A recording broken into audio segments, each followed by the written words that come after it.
Labas vakaras, tada pradėsim visiems prisijungusiems ir tie, kurie gal kažkada įrašą vėliau žiūrės, nes bus daromos. Šiandien tokią įdomią temą pasirinkom, nors ir jūsų pageidavimais mes atsižvelgiam, kai duodam pasirinkti. O ši tema taip ypač tokia įdomi iš tikrųjų, jų visos įdomios. Ir mes tokią pateiksim su Laurinu tokį požiūrį, ne tik tą tradicinį įprastą, kur yra įprastas, turiu galvoj toks, kad pH dirvožemio, fosforas ir kalis. Atrodo pagrindiniai elementai, kurie ten dirvožemiai rūpi, kuriuos reikia tirti. Čia giliau žymiai pažiūrėsim plačiau. Ir lapų tyrimai, ir dirvožemio tyrimai. Dabar ir Lietuvoje jau ir populiarėja, sakė tie kiti tyrimai, konsultavimo tarnybos iniciatyva, galvoju, jų tos, kad jie praplėtė juos smarkiau gyvybingumo, kaip jie ten pavadinę tyrimai dirvožemio, kurie yra daug platesni, daug daugiau informacijos, daug reikšmingesni ir galvoju, jeigu kokia parama būtų, mano supratimu, tai turėtų remti tik tuos plačius tyrimus, ne šitos fosforų kalį. Pabandysim tada paaiškinti savo poziciją, remdamėsi iš dirvožemio perspektyvos, kaip kokie dera, kaip kokie atrodo ir kokie vertingesni, kurie ten mažiau gal. Visą laiką niekur nepabėgsim nuo dirvožemio. Dirvožemis yra pats svarbiausias iš tikrųjų elementas, pats svarbiausias ir dirvožemės supratimas, čia netgi tiesiogiai susijęs su dirvožemio tyrimais, ko mes norim tirti, dėl ko tyrimus darom, kokios mūsų tikslas yra tirti. Atkart didesnį derlių tikslas yra gauti, ar tą dirvožemį pažinti ir susiję tiesiogiai vienas su kitu. Ir jeigu dirvožemį pažinsime ir pasitaikysim, derlius bus didesnis. Reiškia, reikia jį tirti. Bet esminis pats dalykas, kad dirvožemis yra gyvas organizmas, gyva ekosistema ir sudėtinga tarpusavio ryšių gausa bei įvairovė. Turiu galvoje, mikroorganizmai gyvena ir jie tarpusavės ten dirvožemėje vieni su kitais bendrauja, neapsakomi. Ir tie iš tų bendravimų gimsta ir pats dirvožemio derlumas, derlingumas ir viso maisto medžiagų prieinamumas tiesiogiai priklauso nuo tų mikroorganizmų aktyvumo. Jeigu mes dar tyrime kartais irgi iš savo patirties apie fosforų tyrimus kalio, kur tokie buvo prieš kažkiek tai metų, tik tokie ir buvo, kiek niekas apie tą gyvybingumą dirvožemio nekalbėjo. Tai tada koks tas, būtent dirvožemis yra ne tik tų prieinamų, sakykime, tirpių maisto medžiagų, kas įprasta P2, 5 kalis 2 nustatinėti, bet yra ir kitų, yra netirpių, kurios mikroorganizmai padaro prieinamus. Į tai kažkaip anksčiau nebuvo kreipiama dėmesys ir šiandien dar taip yra jau tikrai daugiau, bet jeigu žiūrėti apie organinį azotą, pavyzdžiui, dargi mažai kas kalba, ten tyria mineralinį, nors mineralinis tik maža dalis, ką galima ištirti. Tikrai svarbu tie dirvožemio tyrimai iš tos pozicijos, ar jis gyvas ar ne, tai kaip žiūrėsim, ar jis tik yra kažkoks tai, kaip verslininkui kažkoks, nežinau, įrankis pelnui pasiekti, jeigu taip žiūrėsim, tai vienas požiūris į tą dirvožemio tyrimus ir trešimus. Kitas dalykas, jeigu žiūrėsime kaip į gyvą organizmą, tada atsiranda tokia pagarba, atsiranda tas ryšys su juo, kad negali bet kaip, tada turi žiūrėti, kas ten yra pas tave ir ką galėtum padaryti, kaip sukurti tikslas tą gyvybės, užvesti tos gyvybės mechanizmą visą, kad dirbtų, o mums nereikėtų patiems ten vargti dėl to. Ir tas santykis žmogaus su dirvožemiu, kiekvienas meninis yra iš tikrųjų. Pirmiausiai, nesvarbu, nėra ūkininkas ar ne ūkininkas, ar mieste gyvenantis žmogus, gal mažiau susimasto, eina į maksimą, nusiperka kokį produktą ten kažkur, net nepagalvoja paskui, kaip jis atsiranda, kaip jis auga, kaip kokius ryšių turi. Ten iš tikrųjų, o žemdirbiai patys ūkininkai ir tai dalis tik, kurie jau galvoja, o dalis yra, kurie dar nelabai taip, nereikšmina dirvožemio, tas kažkaip man taip biškai neramina, bet galvoju, tikiuosi, kad bus geriau. Todėl mes kažkaip labai daug apie tą dirvožemį ir kalbam, visapusiškai, bet apie ką kalbam, bet ką visą laiką dirvožemis, nes tai yra pagrindas.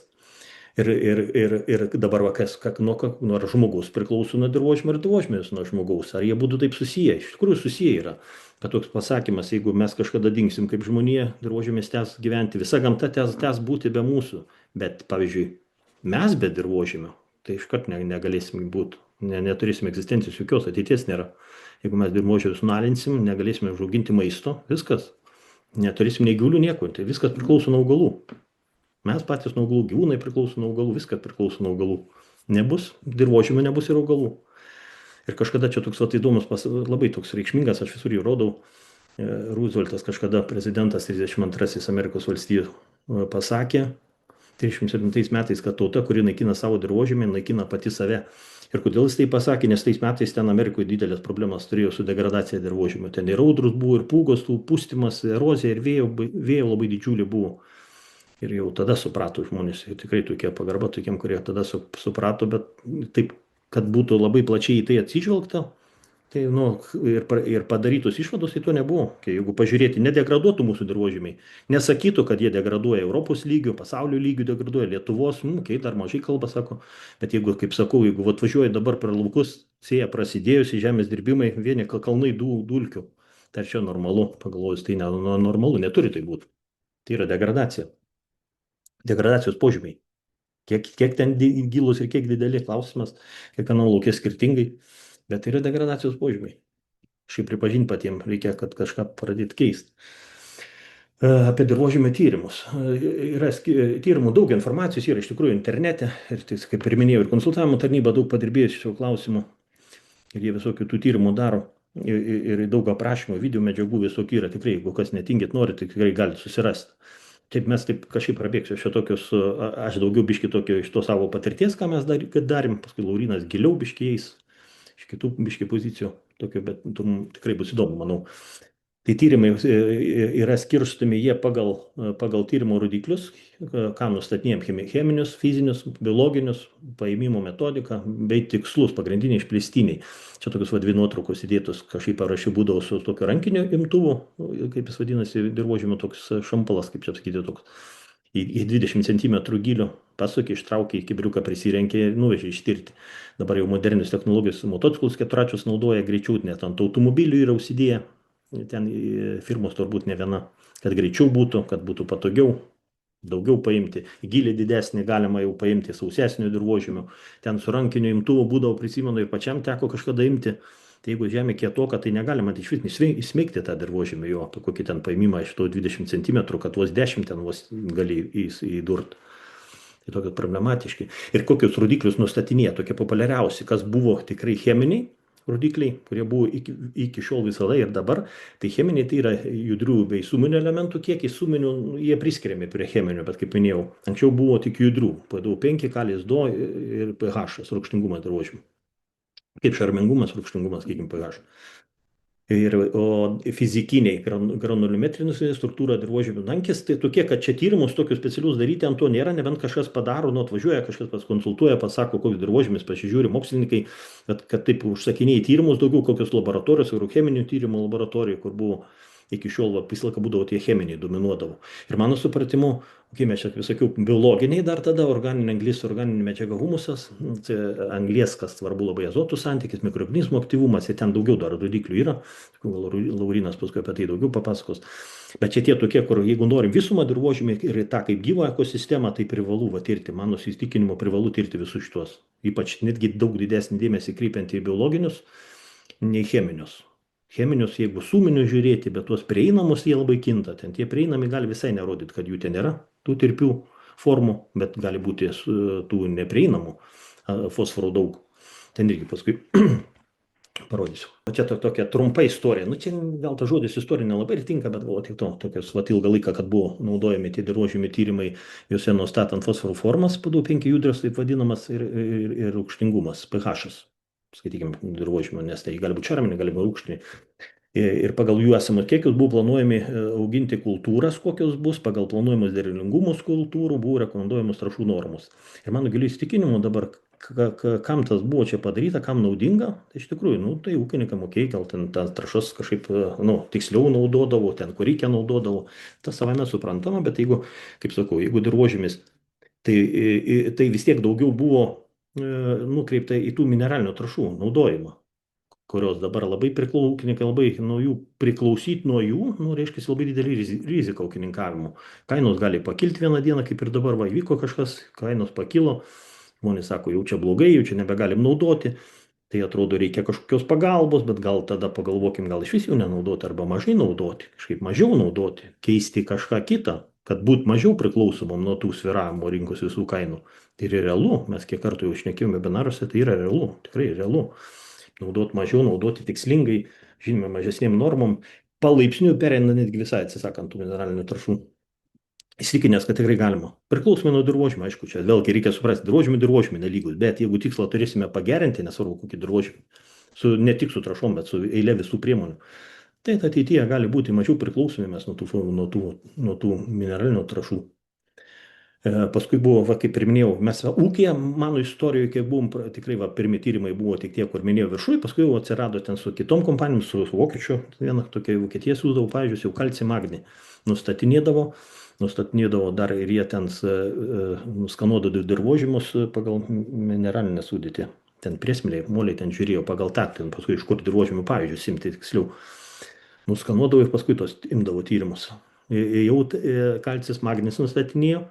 Pas mūsų patirtį buvo magnio labai daug, reiškia dirvožėmis, jeigu magnio daug, tada problema buvo su kalciu, su kaliu, nes jo elementai tai tiesiog vienas priklausomas nuo kito. Ir magnio daug, tai kietesni dirvožėmiai iš tikrųjų taip ir buvo, jeigu kieti dirvožėmiai ir dar ypač jeigu šarbingi, tai tas magnio kiekiai pertekliai, tai tada reikia žiūrėti, ką daryti, kai jeigu ten kokias naudoti, netgi kalkės, jeigu magnio daug, nu, reikia irgi, ten rekomenduoja, netgi mums buvo patirtis tokia, ūkija nustatė pH buvo 7,5 gal ir rekomendavo ten, kad reikia kalkinti, galvoju, kaip kalkinti, taip atrodo tas didelis šitų kalkių daug, bet pasirodo, kad va, tada magnio daug buvo, rekomendavo netgi tada ir gipsą naudot, kad tą sumažinti magnį. Ir jeigu čia va, reikia labai žiūrėti, nes daugelį tų kalkinių medžiagų yra magnio nemažai, tai reikia žiūrėti, kad jeigu jau kieti dirvožėmiai magnio daug, tai kad nebeinešit papildomai. Vat šiuo metu populiarėja, kaip ir minėjau, ir konsultantų tarnyba dar, ir turbūt ir dar yra daugiau įmonių, kurios tyria, pavadinę čia iš konsultavimo tarnybos, man atrodo, jų pavadinimas atėjęs sveikatingumo tyrimas, apimantis ne tik cheminius, kaip ir minėjau, rodiklius, bet ir biologinės, organinės angliavandenių medžiagos, sen santykiai, mikrobiologinio aktyvumo tyrimai. Ir jie yra svarbesni, žymiai svarbesni. Jeigu dirvožėmį žiūrėti ilgalaikį perspektyvą ir kaip gyvą mikroorganizmą, tai tie tyrimai tik privalomi. Ir jeigu būtų parama kokia, tik šitos tyrimus reikėtų remti. Nu, ūkininkam, kad jie vis tiek kainuoja, aišku, brangiau reikia irgi suprasti, nedaug daugiau tirti reikia. Tai va tą dalį kažkokią, ne PDO5 kalis duo, bet būtent tą tirti. Nes tas, kaip priminėjau, tas kalis fosforas sugalvotas, jeigu tik tuos tirsime, nuo mineralinių trašų niekada nenueisim. Tai ir būsim priklausomi mes nuo jų, nes parekomenduos, sakys, trūksta tau PDO5 ir tu varyk tada kažkokias ten trašas, trūksta kalio, tai varyk mineralinės trašas. Gerai, ten mėšlas irgi kaip geras dalykas, bet kiek tūkių naudoja Lietuvoje ir kokios perspektyvos, jeigu bus perdirbimas, tai čia irgi tokių nėra didelio šansų, kad pasigerinsim. Bet tirti dirvožėmius reikia daug giliau. Ir ką čia norėjau pasakyti, nu, vat, aš dabar pats pakalbėsiu biškai daugiau iš savo patirties apie šito dirvožėmės, savo ūkio patirties, ką mes tyrim pH dirvožėmė, kaip minėjau, judri forma, kuri yra prieinama augalams ir fosforo ir kalio judrios formos, prieinamos augalams traktuojame. Bet kaip minėjau, jų dirvožėmė fosforo gali būti žymiai daugiau, bet jis yra kitoj formai, neprieinamoj, kur augalai tiesiogiai netirpsta, tipo, negali paimti. Ir mikroorganizmai, ypač mikoriziniai grybai, gali užmegzti ryšių su augalų šaknimis ir paimti tą formą neprieinamą fosforo iš tų rezervų dirvožėmių, kuris būna 10 ir daugiau kartų didesnis negu šitas prieinamas, daugiau dar netgi priklausomai nuo dirvožėmių, būna dar didesni rezervai. Ir atrodo, jeigu kokia bėda, ir dabar aš kažkaip rekomenduodavau ūkininkam, jeigu jau tos kainos kyla ir ten daugiau dirvožėmių pagal tyrimus, PDO5, jeigu tirta buvo, jo yra, skaitykime, ne ten jau daugiau negu vidurkis, daugiau negu 150 mg/kg ar fosforo kalio. Tai jau kaip buvo susilaikyti galima 1-2 metus, tikrai netrešti tų fosforo kalių. Jeigu jų yra, nes ten yra, tai reiškia, prieinamų, to neprieinamų formų dar daugiau yra. Vietoj to tai nereiškia, kad aš kaip siūlau, sakau, jūs jeigu netrešit mineralinių, tai jūs galvokit biškai organiką, kažkaip kaip suaktyvinti mikroorganizmus, kad jie tą darbą padarytų ir visokie biologiniai stimuliatoriai, skaitykime, ne pačios bakterijos, čia jeigu su ant sėklą apvelti, galima apvelti grybais bakterijom, bet į dirvą, kur įsiterpti, bet jeigu purkštant paviršiaus, tai stimuliatorius reikia vartoti. Ir kaip ir jau kartuojas, ką tie tyrimai apie dirvožėmį kalba, jeigu mes ištiriam PDO5 kalis duo, nu nieko jie nepasako apie dirvožėmį, apie gyvybę nieko nepasako, kaip minėjau. Ir rekomendacijos, kaip minėjau, mineralinių trašų, tik pagal tą bus, kokia nauda dirvožėmiui, trumpalaikį perspektyvų, okay, gal derliai gal ir pakils, gal kažkiek tai vis tiek tos, jeigu niekada žmogus nenaudoja tų fosforo, netrūksta dirvožėmiui, neprieinamos jos, mikroorganizmo aktyvumas visai menkas, dėl technologijų kokias taiko, tai aišku, įneši tą fosforą prie sėklos ar kažkur tas efektas ryškiai bus, nors vėlgi reikia suprasti, fosforo juk įsavinama labai mažai iš mineralinių trąšų. Keliasdešimt, 20, 30 procentų, kiek ten pirmais metais paima, paskui fosforas, nu gerai, fosforas gal mažai judrus, jis ten niekur nedingsta, dirvožmė susiriša, bet vėlgi, kad jisai atsilaisvintų, jis turi būti atpalaiduotas mikroorganizmų, jeigu augalai nesugebės paimti, tai kas jau ten daug. Kalis judresnis, jų judresnė forma, jinai kalis linkęs gal išsiplaut daugiau. Tokia irgi, jeigu kalio trūksta, tai irgi nėra gerai. Tai tokie trumpalaikio perspektyvai tie nešimai mineralinių trąšų, jie tą derlių pakelia. Ir atrodo, va, patrešiau, tai man derlius buvo. Bet jeigu žiūrėti ilgalaikį perspektyvų, kiek toli, kieno sąskaita dabar mes gyvenam, iš tikrųjų suvokiant prieš karį Lietuvoje, kaip kažkur teko spaudoje matyti, nu, literatūros šaltiniuose, kad humusų būdavo 4-5 procentai, 6-7, dar kitų kararklus naudodavo. O dabar ką turim? 1-2 procentai humusų, skaitykime, neorganinės anglies dar mažiau. Jeigu žiūrėt, yra tokių dirvožemių, nu, dominuoja, nu, 2-3, ten, kad turėti 3-4-5 procentus jau tai tikrai tokio yra. Faktas tikrai ne vienodinusių žmonių yra ir žemių, yra tokių, bet vis tiek didesnė dalis yra tų tokių, kurie jau tikrai sumažėja. Vat mūsų derliai tie mineralinės pradėjom taršas naudoti, derliai pakilo, kieno sąskaita, taip tręšų, bet ir dirvožemio sąskaita, dirvožemio gyvybės sąskaita. Dirvožemiai degraduoja, mikroorganizmai buvo pridusinti. Žodžiu, nauda ūkininkui, sakau, trumpalaikiai perspektyvų va tokia ir yra, bet ilgalaikiai reikia daug plačiau į dirvožemį pasižiūrėti kaip į gyvą, jeigu norim, kad ateities kartom ir vaikam ir anūkam būtų nauda iš tų mūsų dirvožemių palikto, tai mes tikrai turim dirvožemį žiūrėti visiškai kitaip. Kaip pavyzdys, nuotraukas įdėjau, pasiskolinau iš kompanijos, kuri čia tos tyrimus darė. Ir čia galit matyti tie palyginimai tokie, čia yra P2O5 judrios formos fosforo, tik 13 metais pirmas darytas žemėlapiukas čia kairiai, kokia buvo įvairovė. Ir pas mus, čia ne mūsų laukia, ne mūsų įmonės, nu, ne mano, bet patirtį mes darėm, tai tuos tyrimus darėm jau 10 gal ten metais, mes 12-11 kažkur taip mes juos buvom pradėję daryti. Iš 1 hektaro ėmėm vieną pavyzdį. Jeigu šitas laukas, skaitykim, 50 hektarų, tai mes iš jo 50 pavyzdžių atskirų buvom paėmę. Tokia gridas buvo, ta tokia, kaip tai pasakyti, grotelis, tas 100 metrų ant 100, nu 1 hektaras. Ir vieną pavyzdį darėm. Dabar juk yra iš 20, paima iš 3 hektarų vieną, daugiau mažiau, taip, koks žiūrint dirvožemis, jeigu daugiau tų lygus, tai paima ir iš 5 vieną, gal ir dar daugiau. Nu, bet čia pagal tą, koks fosforas buvo, čia va tas kiekis jo, kokie buvo, va tos tamsiai raudoni, čia labai daug jau buvo, žalia, tai čia mažai. Čia pagal šitą, čia yra skalė, jeigu žiūrėsit, kažkaip įrašą gal žiūrėsit, paskui galėsit detaliau pažiūrėti. Ir čia kas pasikeitė po 18 metų, bet aišku, čia darė, tuos trešimus darė, jau pagal trešimų planus darė. Ta jau naudojo tas gal demofos ar amofosą, paprastai mes irgi tą naudojom, kai ten tik azotas gal biškai iškrypdavo vaizdą, bet fosforas tai tik irgi buvo ne taip pas mano patirtį, kur mes savo laukus ūkyje turėjom, ne taip buvo, kad čia taip lygų pasidarė, jau čia atrodo, bet čia didžiulės kiekiai. Pagal tą spalvą čia yra didžiuliai kiekiai. Čia turint tokius tyrimus iš lauko, čia trešti fosforų niekaip negalima. Netgi nerekomenduočiau, niekaip čia net per sėklos dėto fosforo. Geriau aktyvinti dirvožemį, va tą visą gyvybę užkurti, kad tą fosforą padarytų prieinamą, jeigu jis nėra prieinamas kažkodėl tai augalam. Bet mes čia dar kalbam apie prieinamą formą, juk čia prieinama forma nustatyta P2O5, kuri prieinama augalam. O dar kiek yra tada neprieinamos formos, kuri tenai nenustato tyrimai. Žodžiu, čia toks pokytis didžiulis buvo, va tikslingo tręšimo.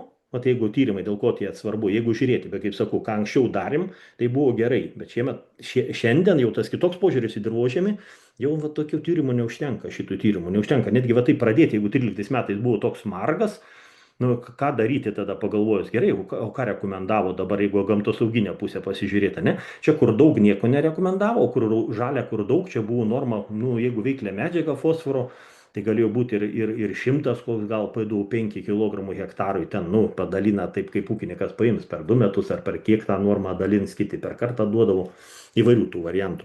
Bet ką reiškia į vieną vietą tiek daug išbertų trašų? Nu, tai mineralinės trąšos, jų įsisavonumas, paskui įsiplovimas, gamtosauginiai dalykai, mikroorganizmam koks poveikis, kai tokį kiekį išberi, tikrai nenaudinga ir nieko gero. Tai tų tokių, kaip ir sakau, mineralinių išsitirti, dėl ko svarbu suvokti tą fosforą kalį, kiek jo yra realiai, jeigu jo jau daug šiandien, tai tikrai nereikėtų fosforo tręšti. Jeigu, va, kaip čia žemėlapį, dar kalis panašus, irgi to pačio lauko. Kalis darytas, o tais pačiais metais 18 ir po to irgi tręšimai daryti ir kaip pasikeitė. Nu, čia pagal tą, tai čia visko per daug. Čia jau geltona spalva, vaidurkis yra ta geltona, 140-160 tokia optimali yra, vidutiniška, kur galima tręšti tik tiek, kiek augalai išneša, tiek ir patręšiam. Su sėkla būtų geriausia, aišku. Bet nedaryti tą dirvožėmį, kad daugiau į kaupimo fondą, o čia tai tikrai atrodo, tai toks gan tolygus laukas. Dar vienas tas žemėlapiukas bus rūgštingumo dirvožėmio. O rūgštingumui ką tas dirvo, čia kažkaip įdomiai pasikeitė dirvos, taip, po 3 metų. Čia tas bus čia atvirkščiai, čia tas, kai dešiniai pusėje buvo, paskui pasidarė taip. Čia įdomiai tokios, irgi tokias, kai kodėl daryti čia taip, kaip pažiūrėtų, ką rūgštingumui, jeigu žmogus kalkių nenaudojo, tai mineraliniam trašom ne kažką galėjo pakeisti, bet manau, čia buvo panaudotos kalkės, tik dabar neprisimenu, čia iš tūkio ar kartą ar du per kažkokį laikotarpį, kad ir per 3 metų, tai manau vieną kartą. Tai čia kaip čia buvo tas mėlynas spalva, tai tas pH žemesnis, ar ne? Ir čia, ir toj vietoj jau čia po kažkelių metų nėra, bet atsirado kažkaip kitoj vietoj, nors šitoj vietoj taip, nu, kaip ir nebuvo, tiek ryškiai kaip toj pusėje. Nu, tokie klausimai ir galvo, kodėl čia pusė lauko kažkaip pamažėjo, o čia buvo žalia. Nu, tokių, irgi tokių klausimų, netgi tie tyrimai daugiau užduoda, kur tų atsakymų žiūrėti. Va tada reikia į tą dirvožemį giliau turbūt įeiti ir giliau žiūrėti, tyrinėti, neužtenka vien to tokio. O kaip sakytas, man tas fosforas P5 kalis 2, mano šiandieniniu įsitikinimu, nors aš tą praėjęs savo patirtimi, mes tos tyrimus darėm pas save ūkyje, nes tada kažkokių kitokių tokių kaip ir nebuvo, nu, kaip nieks nekalbėjo apie kitus. Bet iš šiandienos perspektyvos man daug svarbiau va, šitie tyrimai daryti giliau, dirvožemio tyrimus, gyvybingumo ir visus kitus, apie kuriuos toliau tada pašnekės Laurynas. Sveiki visi.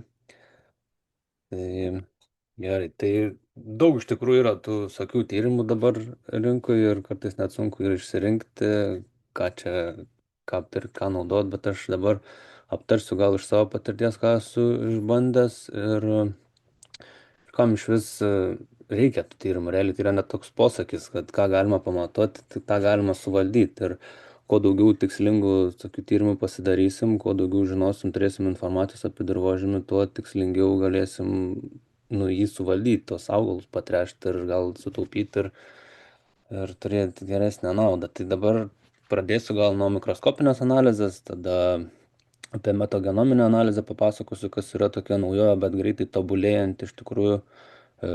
Po to vėl sugrįšime apie cheminę analizę šiek tiek ir pabaigoje apie augalų sulčių tą analizę papasakosiu ir pateiksiu pavyzdžių. Tai va, mikroskopinė analizė, nežinau, išpopuliarėjo čia kokiais 80 metais, man atrodo, prasidėjo nuo tokios moteriškės Elaine Ingham, jinai kūrė Soul Food Web, šitą tokią kaip nepelno siekiančią bendrovę ir dalinosi savo žiniomis, jinai buvo mikrobiologė ir ką jinai atrado, kad dirvožemiai yra funkcinės grupės, kurios, tas visas dirvožemio mitybos tinklas ir jame esančios funkcinės grupės, kurios atlieka tam tikras funkcijas dirvožemio ir palaiko tą visą derlingumą, gyvybingumą ir visą tą galima pamatyti ir netgi paskaičiuoti su paprastu mikroskopu ir gyvai, esamuoju laiku. Tai jinai visą tą sukūrė visą metodologiją moksliškai ir dalinosi, yra ir kursai, galima ten kiekvienam juos nusipirkti, išstudijuoti ir patapti tuo tikru mikroskopo profesionalu ir žiūrint matyti, kas ten tam dirvožemy darosi. Tai va, iš tikrųjų galima pamatyti ir suskaičiuoti bakterijas, grybus, pirmonis, kokių yra, kokių skirtingų formų ir pagal tai nuspręsti, ar ten dirvožemis yra pakankamai aruotas, ar jam trūksta deguonies. Nematodus, nematodų irgi yra skirtingų visokių rūšių, tai pamatyti, ar jie padeda augalui, ar parazituoja augalą, ar yra tie, kurie valgo kitus nematodus, daug gerų dalykų. Ir taip pat galima tą organinę medžiagą įvertinti, galima įvertinti, ar dirvožemio dalelės yra sukibusios, ar iš vis yra tas biologinis aktyvumas. Tai iš tikrųjų, kaip čia pasakius, taip gražiai, nuobodu yra žiūrėti tos konvencinės agrokultūros dirvožemius, nes ten tos gyvybės labai mažai ir kaip ir neverta, bet jeigu jau pradedi kažką daryti, ten kažkokius kompostus gaminti, arbatas, ekstraktus, kažkokius biotrašas, tai mikroskopas yra geras dalykas įvertinti visus tos dalykus ir suprasti, ar tu naudoji tinkamus tos ekstraktus ir visą kitą, ar ne. Geras būtas pamatyti ir įvertinti. Po to dabar apie tą metagenominę analizė, tai čia labai naujas populiarėjantis tas tyrimas, kai pasinaudojama yra ta aukštųjų technologijų, aukštosios tos technologijos, kai naudojama ta genų sekvenavimas, tai iš dirvožemio paimamas tyrimas ir išekstraktuojama DNR, jinai ten kažkaip padauginama, sukarpama, žodžiu, ir tada praleidžiama pro kompiuterinę tą visą sistemą ir ten, kiek jau toj duomenų bazėj biologai yra sukaupę tų DNR sekų, yra ten jau dabar su dirbtinio intelekto turbūt pagalba surandamos visos tos, visi tie atitikmenys ir nustatoma, kiek ir kokių yra bakterijų ir grybų, kol kas kitų mikroorganizmų nėra, kiek žinau, gal dabar jų yra, bet kiek aš domėjaus, tai pagrindė grybai ir bakterijos. Tai va čia įdėjau tą visą grybų ir bakterijų įvairovę, kokia jinai yra iš tikrųjų, kad ten nėra tik keletas grybų ir keletas bakterijų, iš tikrųjų yra labai didelė ir įvairi ta tos rūšis. Ir čia pačioje, jeigu kad nors jums išeis atidaryti tą nuorodą, nežinau, ar jeigu per telefoną tai screenshotą padarius ir paspaudus nuorodą galima atsidaryti ir pažiūrėti vieną iš reportų, tą sakykime, iš Biomakers kompanijos, kurie teikia tą paslaugą. Aš čia įdėjau screenshotą, kad pamatyt, jeigu nepavyks, apie ką tas tyrimas yra. Tai va taip atrodo. Ūkininkas gauna ten keletos lapų tą reportą ir jame yra informacija apie kiek yra bakterijų dirvožemį, kiek grybų, santykis grybų ir bakterijų, ar yra korizės kokios nors.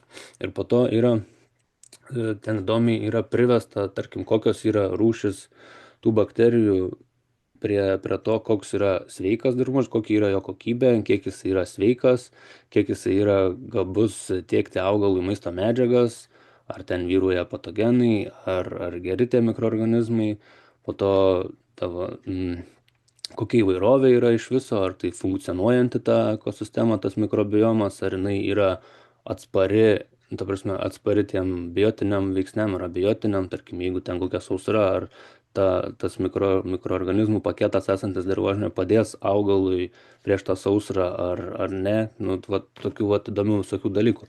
Ir taip pat apie maistinių medžiagų tą ir mikroelementų tiekimą, nes pasirodo, kad visi mikroelementai ir makroelementai turi savo mikroorganizmus, kuriuos tiekia tiek augalui, tiek padaro prieinamus ar neprieinamus. Čia dabar įdėjau dar kitokį tą reportą, kuris yra irgi iš tos pačios kompanijos, bet čia buvo tiesiog nusiunčiau savo ten kažkokį gamintą biotrašą ir pasižiūrėti, kas ten vyruoja, kokios mikrobų tos populiacijos, tai galima išsitirti netgi tokius dalykus ir irgi jie pateikia informaciją, kiek tas produktas yra, sakykime, įvairus, kas ten vyruoja jame, po to ar turi kažkokių biosaugos funkcijų, tarkim, ar padės nuo bakterijų, ar padės nuo kažkokių grybinių ligų, ar nuo tų vabalų, ar nuo nematodų. Ir po to ar ta mikroorganizmų visą tą įvairovę ten kažkokius hormonus gal išskiria, kurie augalui bus tiekiami. Visą tą informaciją patikėjo. Tai buvo ir streso adaptacija, ar padės augalui streso metu. Visokių tokių, pavyzdžiui, ar sunkiosius metalus gali surišti dirvožemį, kokius dar kitokius junginius išskiria. Tokių įdomių iš tikrųjų dalykų. Tai va, ir čia dar apie tą, kad tiekia maisto medžiagas. Tai duoda informaciją apie, tarkim, anglį. Tai kokia dalis tų mikroorganizmų padeda fiksuoti anglį dirvožemį, po to kokia dalis padeda tą anglį pašalinti iš dirvožemio, ta prasme, jie kvėpuoja ir respiruoja ir taip pat kaip mes išskiria tą CO2 į atmosferą, po to už fermentaciją kokie yra atsakingi, ar gal kaip čia pasakyti, ar metaną išskiria. Visokių tų funkcinių grupių yra tam dirvožemį, po to apie azotą, kurie mikroorganizmai yra atsakingi už to azoto išskirimą, inorganinio, kaip čia, už mineralizaciją, sakykim taip. Po to yra tokie bakterijos, sakykim, kurios tą azotą pačios valgo ir kaupia savi tam kuriam laikui užrakina savo kūneliuose. Po to, kurie mikroorganizmai tam visam cikle dalyvauja azoto. Labai daug skirtingos tos informacijos duoda. Ir apie fosforą taip pat, ar yra tų fosforą atpalaiduojančių bakterijų, ar yra fosforą valgančių bakterijų. Tai vat irgi jos skirtingos yra ir pateikia informaciją apie tai. Ir taip pat apie kalį, ar yra tų bakterijų, kurios kalį tirpina, ar jį vartoja, ir lygiai taip pat su mikroelementais irgi viskas tokia pat informacija duoda. Ar padeda transportuoti dirvožemį, ten tarkim kalcį, varį ir panašiai. Tai vat čia tas tyrimas geras tuo, kad suteikia tokį naują, sakykime, suvokimą apie dirvožemį, kad jis iš tikrųjų nėra tik chemija ir ten fizikiniai dalykai, kad yra biologijos labai daug ir kad ta biologija yra labai svarbi iš tikrųjų, nes viskas susiję yra tiek biologiniai, tiek cheminiai ir fizikiniai dalykai ir vienas nuo kito yra priklausomi. Ir tiesiog tokie tyrimai padeda suprasti suvokti tą svarbą, kad viskas yra susiję ir vienodai svarbu. Tai dabar grįšiu šiek tiek apie cheminius tyrimus dirvožemio. Tai esu ten daug papasakojau iš tikrųjų. Tai aš gal šiek tiek papildysiu apie, jeigu jau rinktis tą tyrimą kažkokį daryti, tai gerai būtų daryti tokį, kad gauti kuo daugiau informacijos iš to dirvožemio, iš tos investicijos, sakykime, į tą tyrimą.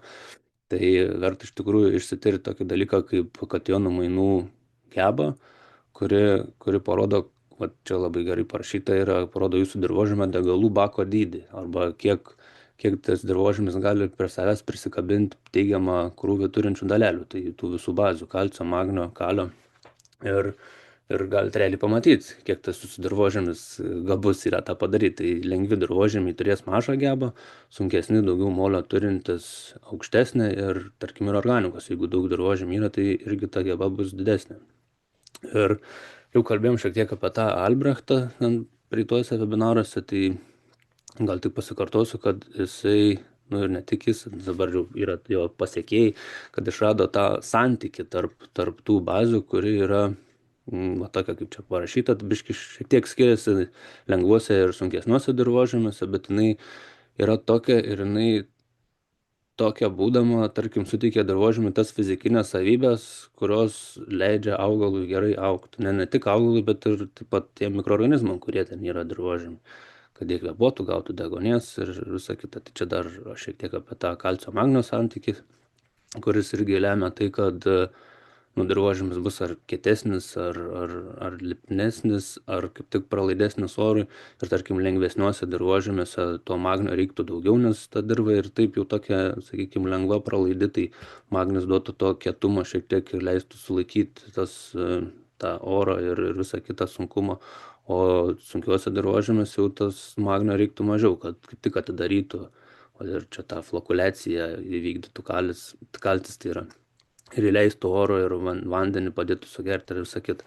Ir kas įdomiausia, tai kad jeigu tą santykį pavyksta padaryti, tai natūraliai pH pasidaro nuo 6,3 iki 6,5, kuris yra idealus visiems mikroelementam būti prieinamais augalui. Čia dabar turiu tokį pavyzdį iš vokiško tyrimo.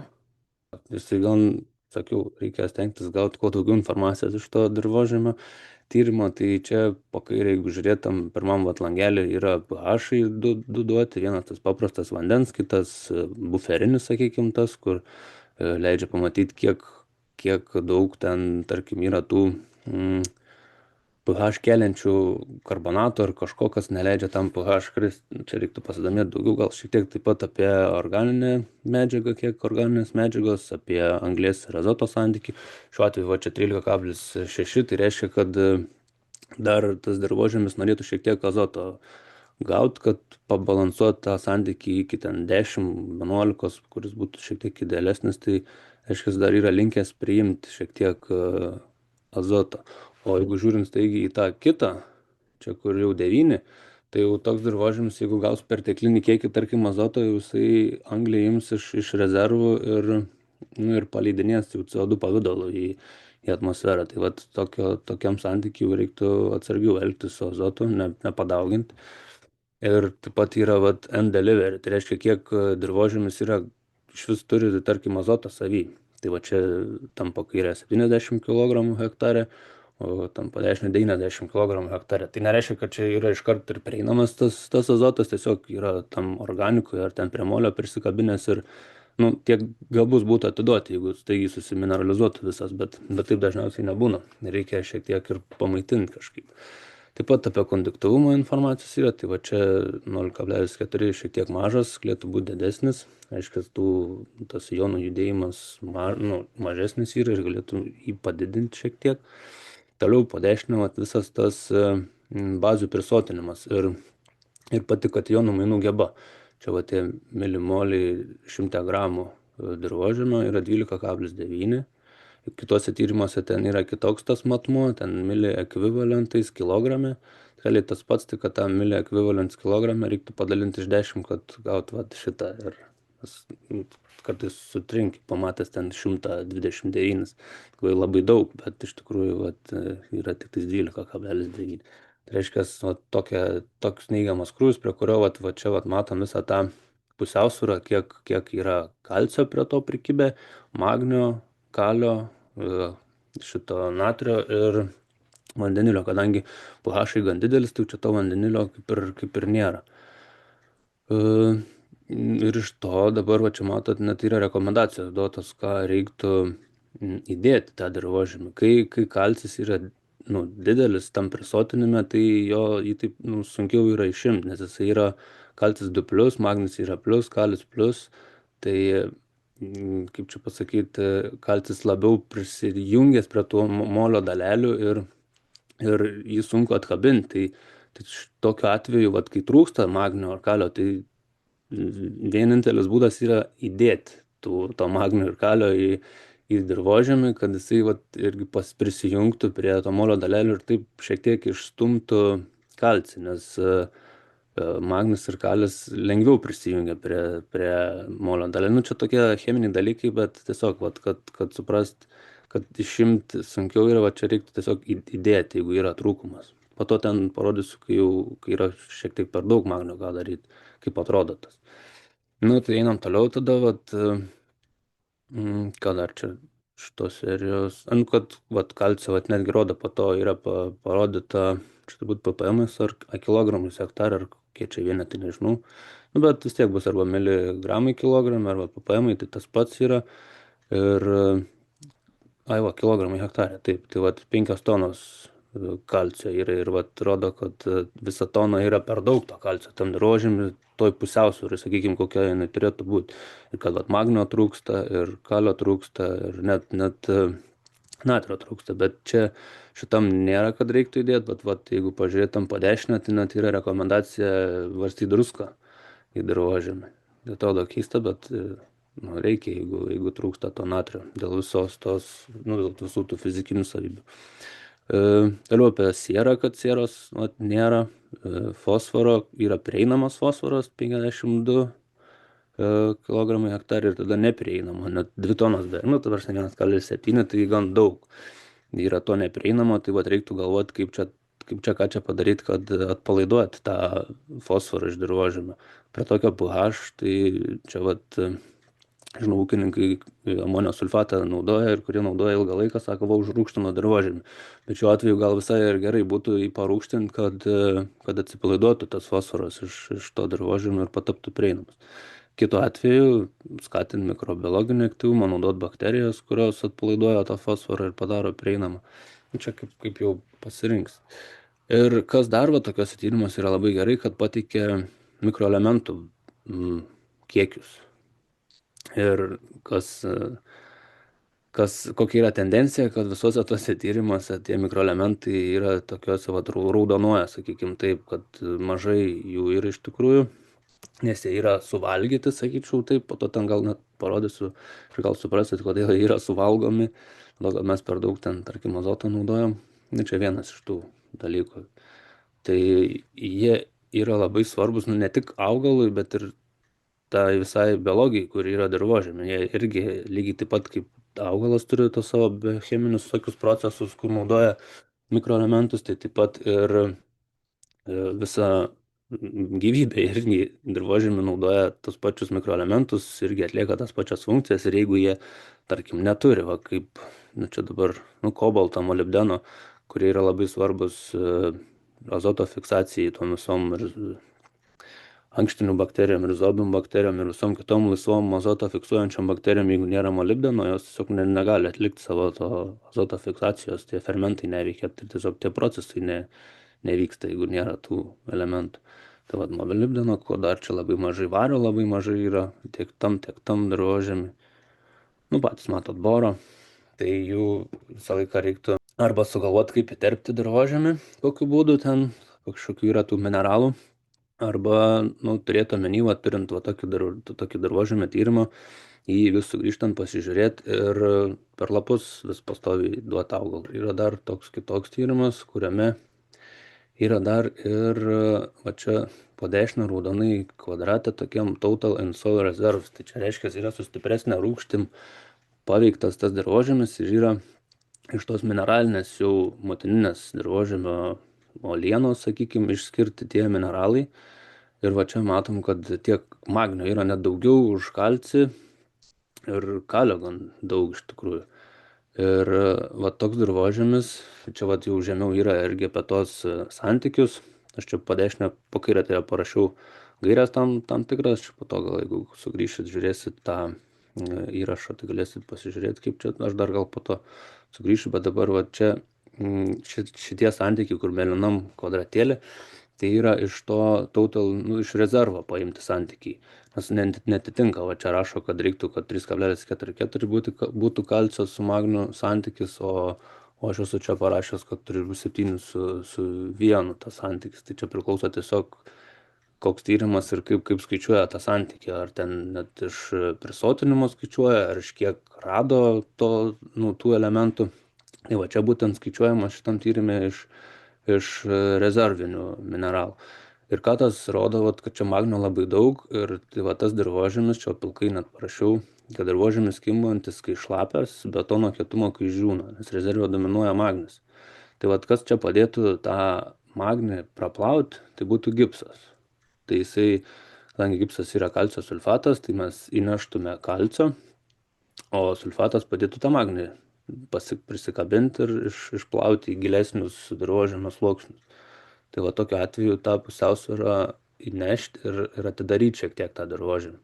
Nes aš iš tikrųjų tam lauke buvau, kur to tyrimas yra, tai taip ir yra iš tikrųjų. Jisai, kai šlapia, limpa labai stipriai, o kai sausa atrodo, kad ant betono vaikščiotų.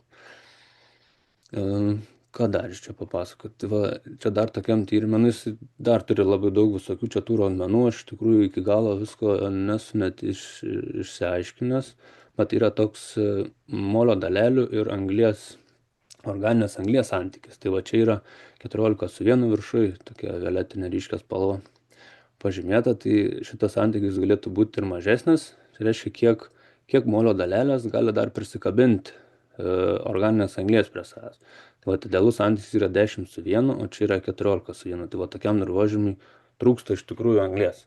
Tai kaip tos anglies įnešti? Tai jeigu staigiai galima su kažkokiu gerai sufermentuotu, subrandintų kompostu arba per fotosintezę.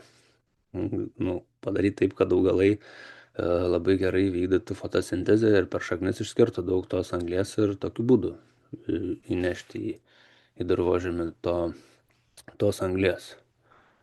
Ką dar, tai čia grįžt dabar prie tų gairių, tai tiesiog yra tam tikri irgi santykiai. Magnio ir kalio santykis turėtų būti 1:1 ir čia jeigu žiūrim vėl į tą raudoną langelį, matom, kad siūlo čia yra kilogramai hektarą Desire, kad kiek norėtų, kad būtų. Tai yra magnio ir kalio panašiai 2,78 ir 2,76. Tai 1:1 norėtų, kad būtų. Po to yra fosforo ir sieros 1:1 irgi turėtų būti. Tai jeigu fosforo turim 100 pm9, o čia tik 8,3, tai norėtume dar šiek tiek sieros galėtume dar šiek tiek įdėti iki 160, kad būtų. Po to fosforo ir cinko irgi, kad būtų 10 fosforo ir viena dalis cinko. Tokie dalykai, pavyzdžiui, geležies ir mangano santykis irgi 2:1 turėtų būti. O jeigu yra dirvožemiai mažiau už 5, kad jonų mainų geba yra mažiau už 5, tai bent jau reiktų padaryti, kad būtų 500 ppm kalcio, parašiau kalcio, tada 120 ppm magnio ir 120 kalio. Taip pasistengti. Tai va, toliau galim judėti. Čia va dar turim vietinius dirvožemius, ūkininkas vienas pasidalino, tai dabar žiūrėkim po dešinę, po to grįšim ten po kairį tą tyrimą po dešinę. Tai čia irgi gan jau geresnis tas tyrimas, jau daugiau informacijos duoda. Tai irgi, va, jeigu pasižiūrėti suminį fosforą ir judrųjį fosforą, kur žavai parodyta, tai irgi matom, kad to fosforo kaip ir yra suminio, bet prieinama mažokai, tai tokiu atveju reiktų irgi kažkokias tas fosforą atpalaiduojančias bakterijas panaudoti, ar mikorizę panaudoti, jeigu žemė mažiau judinama, galima ir mikorizę velt sėklas ar kažkaip kitaip įterpti. Nes jeigu žiūrint į pH, tai pH visai nieko tam fosforui būti prieinamui, nėra kažkaip, kad būtų labai jau aukštas. Po to kalcio prisotinimas, va čia jau irgi yra pateikti ir kationų mainų geba, ir va, jau čia matot, kationų mainų geba yra, pavyzdžiui, rodo 127, 183, 166 ir 243, tai va čia yra tais didesniais vienetais ir reiktų padalinti iš 10 arba nedalinti, tiesiog čia prie kokių tyrimų prisirišit, taip ir interpretuot, bet tiesiog, kad jeigu pasidarysit kažkur kitur vienokius tyrimus, kitokius ir matysit, kad tie skaičiai nesikoreliuoja, tai reiktų tiesiog padalinti iš 10. Tai aukštas čia gan tas kalcio prisotinimas yra, tai tokiu atveju, jeigu gali, labai čia daug, 83, ten prie tos irgi gal buvo daugiau, tai tokiu atveju jau reiktų atkreipti dėmesį tai, kad kalcis gali riboti tam tų tikrų mikroelementų pasisavinimą. Tai galima tiesiog jau per lapus paduoti augalui arba pagalvoti, kaip tą kalcį praplauti, sakykime, iš to dirvožemio. O grįžtant dabar čia į kairę pusę, kurių mėlynai yra pažymėta, tai man netyčia gavosi, aš pasižiūrėjau šitą tyrimą ir žiūriu, kad pH 5,8, o kationų maina irgi 57, 100% prisotinimas, ir žiūriu, kalcio labai daug, magnio 13%, kalio 5,1, bet tada vandenilio net nerasta, bet pH 5,8 tai gan rodo, o ką pH rodo, kokia yra vandenilio koncentracija, tai turėtų šiek tiek būti daugiau. Tai čia nebent situacija tokia, kad dirvožemio aktyvumas labai geras, o čia palaukit 24 čia azoto kilogramais yra mikrobiologinis aktyvumas matuojamas. Žodžiu, toks variantas, kad jeigu, tarkim, mikrobiologinis aktyvumas geras, jisai pastoviai dirba tam dirvožemį, pastoviai išleidžia CO2, tas CO2 kyla per dirvožemį ir, tarkim, yra dirvožemio drėgmės, jisai jungiasi su vandeniu, tada susidaro ta rūgštelė ir pastoviai yra palaikomas mažas tas, žemesnis tas pH, tai galimas toks variantas. Bet ir karbonatų gal mažai, nes karbonatai iš tikrųjų kelia tą pH padaro aukštesnį, bet jeigu ne, tai gali būti, kad čia yra tiesiog klaida įsivėlus, arba pH buvo blogai pamatuotas, arba pats tas kationų mainų geba ir visi tie prisotinimai. Nes dar priklauso, kaip daromi tyrimai yra. Ar daromi fiziškai laboratorijoje, išskiriami tie elementai, ar yra tiesiog naudojama infraraudonųjų spindulių, ten tie spektrofotometrai ir panašiai, kur tiesiog nuskanuoja mėginį ir išsiunčia duomenis tą spektrą į laboratoriją, ten yra daug mėginių padaryta, suranda kažkokią tikmenį, grąžina tos jau tyrimus ir taip vyksta tie tyrimai. Ir kartais tas įvelia tokių netitikimų. Tai aš nežinau, bet tiesiog tokį pastebėjimą gavau, pamačiau, taip noriu pasidalinti. Tai dabar pereisim prie, sakykime, išsiaiškinom jau, kas tam dirvožemį yra, ko nėra, pabandėm ten į jį įdėti kažko ir tada kaip patikrinti, ar augalas iš tikrųjų pasisavina tuos mineralus, kurie tam dirvožemį yra arba kurių jų nėra. Tai kad pamatyti, galima panaudoti lapų sulos analizę, kur yra lyg kraujo tyrimo žmogui, galima pamatyti, kaip augalas jaučiasi esamuoju laiku. Tai čia tie paimami lapų mėginiai iki 9 valandos ryto, geriausia savaitės pradžioje išsiunčiami į Olandiją, į Nova Crop Control, tokia įmonė, kuri čia kol kas vienintelė Europoje daro tuos tyrimus, ir jie greitai padaro tą analizę tų sulčių ir iki savaitės galo atsiunčia atsakymus. Ir mes tada galim matyti, kas mūsų augaluose vyksta esamuoju laiku. Ir čia jau irgi įdomesnė tiek pat kaip dirvožemė, taip ir augalų lapuose, sultise. Irgi yra tų makro mikroelementai ir kaip žinot, vat, yra Mulderio diagrama, jinai rodo, kurie elementai tarpusavėje draugauja, kurie nedraugauja. Ir irgi skaitant tą tyrimą, reiktų į tai atsižvelgti. Tuos dalykus, ypač jeigu po to jau norima kažko įterpti, irgi reikia žiūrėti, kas su kuo ten draugauja, kas nedraugauja. Tai va čia tokias gairias pateikiau, kad po to galėtumėt sugrįžti, pasižiūrėti, kad tarkim, jeigu yra aukštas amonis, tai gali būti stresas auglio, gali būti karščio kažkoks, karščio stresas, jeigu karšta yra, tai tada augalas pradeda skaidyti baltymą savo vidui ir tas amoniakas padidėja amonis. Arba gali būti taip, kad ilgai keliavo tas tyrimas. Tai va čia esmė yra su to tyrimu, kas yra gan užknisas, sakykim taip, kad reikia labai greitai pristatyti tą laboratoriją, kad kuo trumpesnį laiką tas mėginys būtų kely. Tai va tas iškelia šiek tiek kainą to mėginio. Tada gali būti, kad amonis gali reikšti, kad mažai mangano arba magnio ir tas aišku pasimato. Tada aukštas nitratas, gali būti, kad žemas molibdenas, siera, geležis, boras ir cukrus. Ir tokiu atveju reikia įdėti, čia vėl susijęs su ta azoto konvertavimo tą schemą, po to dar priminsiu, parodysiu, kaip atrodo. To, kad jeigu yra labai aukštas kalcis, tai jisai slopina kitus bazinius elementus, lygiai taip pat kaip ir dirvožemyje, jeigu ten aukštas kalis, tai jisai slopins magnį, kalcį ir natrio pasisavinimą ir atvirkščiai kiekvienas vienodai veikia. Taip pat ir su tais smulkiaisiais mikroelementais irgi, kad geležis, manganas, varis, nikelis slopina vienas kitą ir esant vienu iš jų pertekliui, tai irgi taip pat, tai jeigu yra kartais nepriteklius daro žalą, o perteklius kažkokių mikroelementų.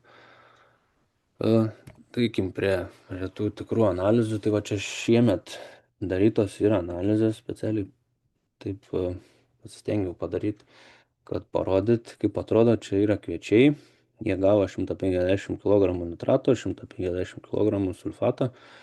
Ir pradėkim. Tai vat, ką čia rodo? Vat, yra parametras, tai čia koks mikro ar makro elementas, kaip matuojamas, tada koks tas lygis jo dirvožemio, tas current level, tada ir koks yra optimumas. Ir matom, va čia dabar raudonai, kad cukrus yra gan aukštas, 6,5, o iki 2,8 turėtų būti. Ir tada, ką tai reiškia, tai aukšti cukrus, tada žemas boro kiekis auglio rodo, kad cukrai sunkiai juda, nes čia iki 9 ryto yra paimamas mėginys ir jeigu rytą cukrus toks aukštas, reiškia, kad vakare visas pagamintas per fotosintezės metu tas cukrus nebuvo nuleistas į šaknis, o tai vad nenuleistas dėl ko? Nenuleistas tikriausiai dėl to, kad boro yra mažai tam augalė ir jam tiesiog, jeigu nėra boro, boras veikia kaip tas sunkvežimis, kuris perveža cukrų į šaknis ir jeigu nėra boro, tai tas procesas nevyksta. Bet taip pat gali būti, kad jeigu šaknyse yra kažkokių patogenų ir yra mangano ir cinko kiekis mažas, tai gali būti, kad tie patogenai neleidžia tą padaryti. Bet čia manganas gan neblogas ir cinkas gan toks į mažesnę pusę, bet galbūt ne tas. Tai vad reikia ir vertinti patį dar augalą, pasivaiščioti, lauką pasižiūrėti.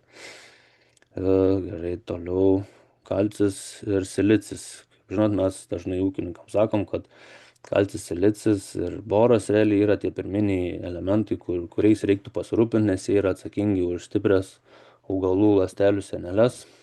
Ir jeigu jų trūksta, tai reiškia, kad augalas gali būti silpnesnis ir įpuls visokie sulčiasiurbiai ir kitos ligos. Tai va, žemas kalcio ir silicio kiekis kartu su aukštu kalio kiekiu reiškia silpnesnį, ką aš pasakiau, didesnė tikimybė vabzdžių atakoms. Ir kalis blokuoja kalcio pasisavinimą, boro trūksta, kalcio judėjimo augalė. Tai va, taip pat boras yra atsakingas už kalcio judėjimo augalę. Tai jeigu boras mažas, netgi jeigu dirvai daug to kalcio, bet boro nėra, tai tiesiog nepateks. Dar jeigu kalis labai didelis, va kaip čia gan didelis 8000 tų ppm, tai kalcis užstrigęs yra. Tai tokiu atveju gerai būtų papurkšt, padėti iš viršaus tą kalcį kažkaip arba boro kiekį padidinti. Ir jokiais būdais kalio neduot šiuo metu. Toliau vat, apie azotą, kadangi buvo tręšta, sakykime, azotiniam trąšom, tai čia azotas irgi yra pakilęs virš normos ir kas čia pozityvaus yra tam mėginy, kad tiek amonio, tiek nitrato kiekis yra žemas, neviršyje, nors tiek gavo ir amonio, amonio ir nitratą pagrindę gavo, bet jų kiekis dirvožė, tam augalė nėra didelis. Tai reiškia, kad augalui pavyko suvirškinti ir paversti tą nitratą, tarkim, į amonį ir amino rūgštis, taip pat ir amonį pavyko paversti į amino rūgštis, bet užstrigo visas tas azotas amino rūgštyse, nes nėra paverstas į baltymą. Nes jeigu būtų paverstas į baltymą, mums nerodytų, kad čia yra to azoto toks kiekis.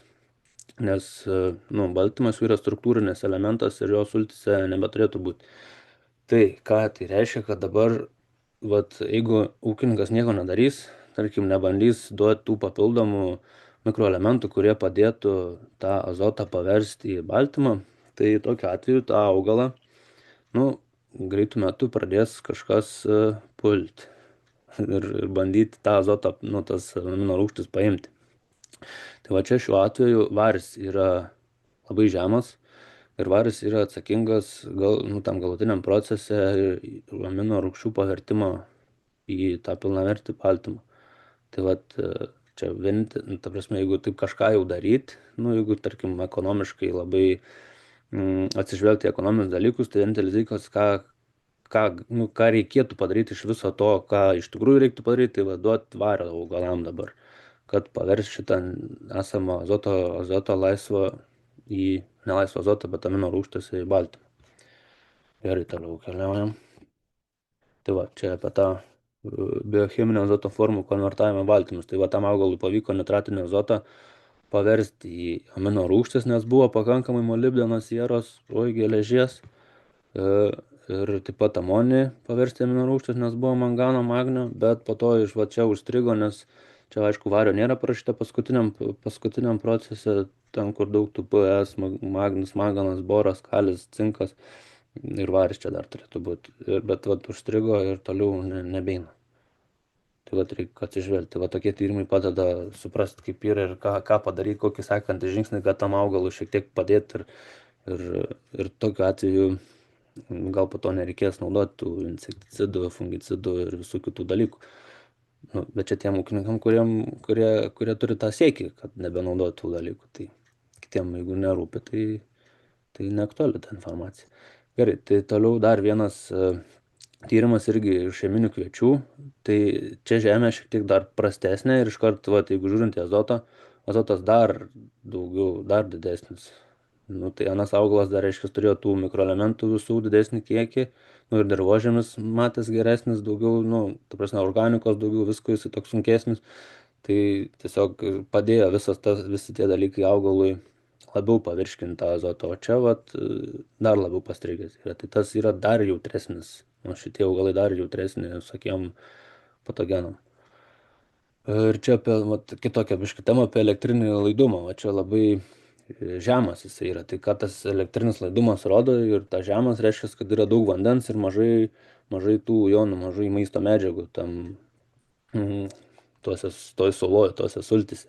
Tai gerai būtų atsižvelgus į šitą tyrimą pamaitinti augalą tais mikroelementais, o vėlgi borų, varių, silicių, kalcių iš kažkur paimti ir paduoti, ir kad patirštinti šiek tiek tas sultis ir tas padėtų nuo šalnų, tarkim, ateinančių dabar, nes kuo daugiau vandens, tuo augalas jautresnis yra šalnom, ir taip pagelbėti augalui. Dabar apie rapsai. Rapsus dar irgi, rapsai gavo 150 kg nitratų ir 200 kg sulfato. Irgi situacija labai panaši, cukraus daugiau yra, nei reiktų, kad būtų.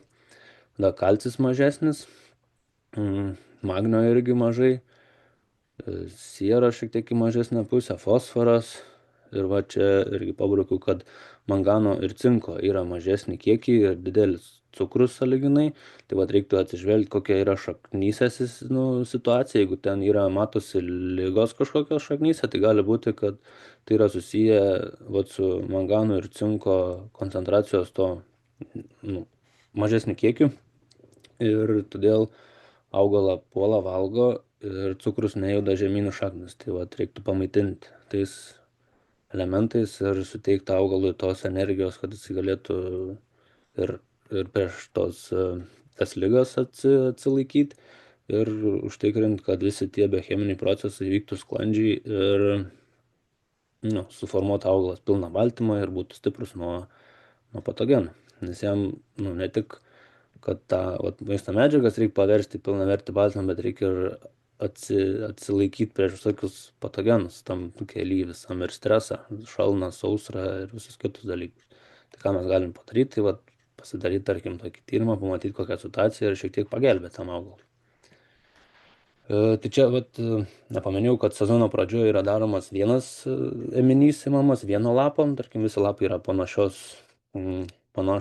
augimo, tai renkamas vienas mėginys, tada jau kai išsiskiria, kai turim jaunesnius ir senesnius lapus, tai imam ir jaunesnį, ir senesnį ir lyginam, kokia situacija yra, nes pagal tai, kokia situacija yra senam ir jaunam lape, galim atitinkamai pamatyti, tarkim, kalcis, boras, silicis yra sunkiai judrus ir jeigu jaunuose lapuose mažiau nei senuose tų mineralų, tai reiškia, kad yra kažkur trūkumas arba kažkur užstrigę, kažkas neveikia.